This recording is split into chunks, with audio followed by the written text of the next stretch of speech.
শুভ সকাল বন্ধুরা, আশা করি সকলে অনেক ভালো আছেন। মাদার কিচেন অ্যান্ড গ্রাম্য রেসিপি ব্লগে আপনাদের স্বাগত জানাই। বরাবরের মতো আজও একটা নতুন ভিডিও নিয়ে হাজির হয়েছি আপনাদের সামনে।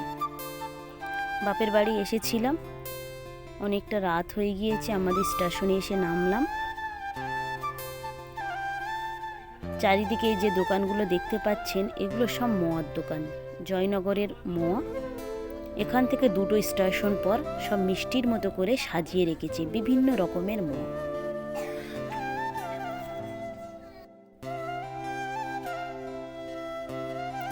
সকালবেলা লাল চার সঙ্গে প্যাটিস খেয়ে নিচ্ছি, নিয়ে রান্না বান্নার জন্য তৈরি হয়ে যাব।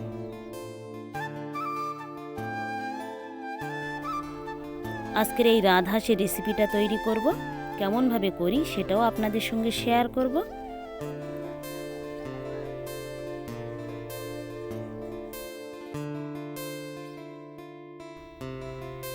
বোন হাঁসটা কেটে নুক, আর আমি এদিকে পিঠার জন্য গোলাটা গুলিয়ে নেব। স্বাদ মতো লবণ নিয়েছি, আর এই পিঠাটা তৈরি করতে গেলে উষ্ণ গরম জল লাগবে, তাই আমি প্রথমেই জলটাকে উষ্ণভাবে গরম করে নিয়েছি। নিয়ে আমি আটা দিয়ে এটাকে একটা গোলা তৈরি করে নিচ্ছি। ঠিক এরকম পাতলা হবে এই পিঠাটা তৈরি করার জন্য।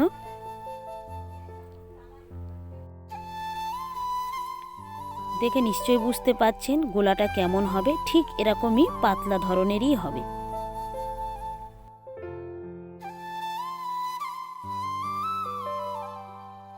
প্রথমেই আমি তেলটা ব্রাশ করে নিয়ে এরকমভাবে হাতটা ঝেড়ে ঝেড়ে পিঠেটাকে তৈরি করে নিচ্ছি।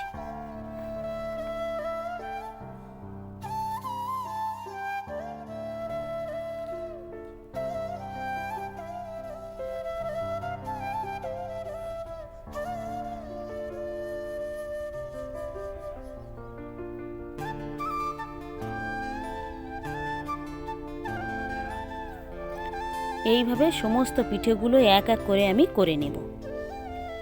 হাঁসটা কেটে দেখুন কতটা মাংস হয়েছে, প্রচুর তেল ছিল এই হাঁসটাতে।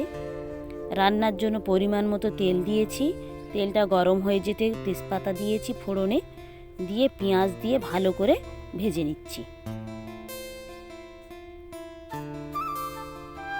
পরিমাণ মতো রসুন আর আদা বাটাও দিয়েছি,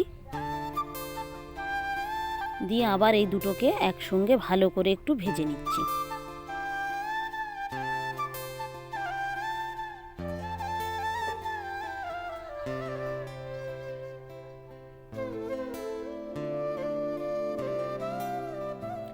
ভালো করে ভাজা হয়ে যেতে আমি কেটে রাখা মাংসগুলো দিয়ে দিয়েছি।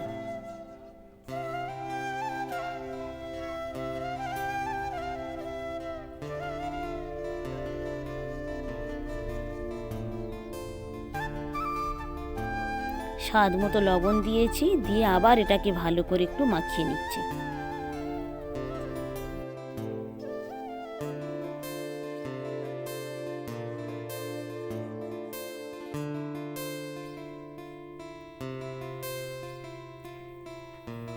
ধনিয়া গুঁড়ো আর জিরা গুঁড়ো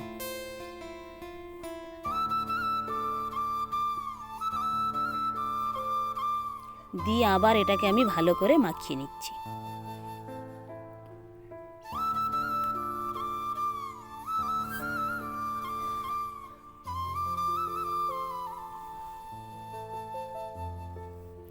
খানিকক্ষণ কষানোর পরে আমি লঙ্কা গুঁড়ো আর মিট মশলার গুঁড়ো দুটো দিয়ে আবার এটাকে আমি ভালো করে মাখিয়ে নিচ্ছি।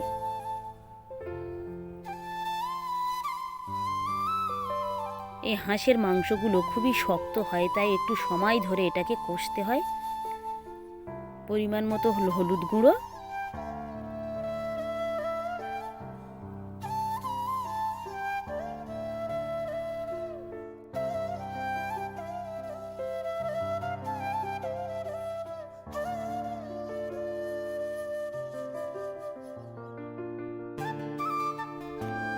তেল বের হতে হতে মাংসের সাইজগুলো কতটা ছোট হয়ে গিয়েছে। গরম মশলা দিয়েছি, খুব সুন্দর কালার এসেছে মাংসের।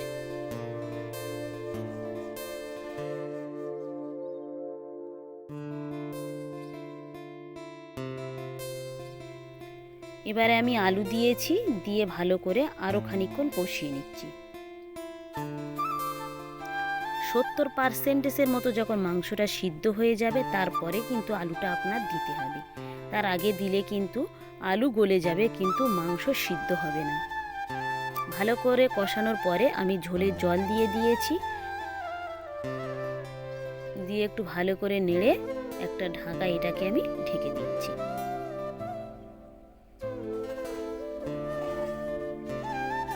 উপর থেকে কয়েকটা কাঁচা লঙ্কা দিয়ে দিয়েছি, যাতে ঘ্রাণটা আরো সুন্দর বের হয়।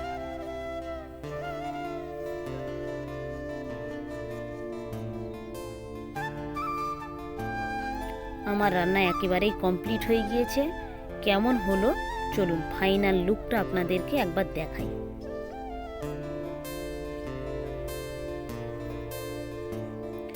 আপনারাও কে কিরকম ভাবে রান্না করেন অবশ্যই আমাকে জানাবেন। এই পিঠেটার সঙ্গে আপনারা খেজুর গাছের গুড়ও খেতে পারেন, হাঁসের মাংসের সঙ্গেও খেয়ে দেখবেন, সেটাতেও খুব ভালো লাগবে।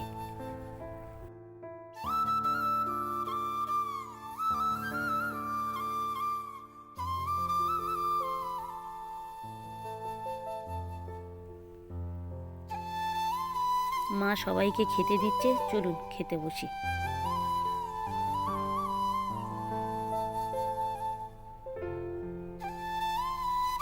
ভিডিওটা তাহলে এখানেই শেষ করছি। ভালো থাকবেন, সুস্থ থাকবেন, আর ব্লগটি কেমন লাগলো অবশ্যই জানাবেন। ভালো লাগলে একটা সাবস্ক্রাইব করে দেবেন। দেখা হবে পরবর্তী ব্লগে।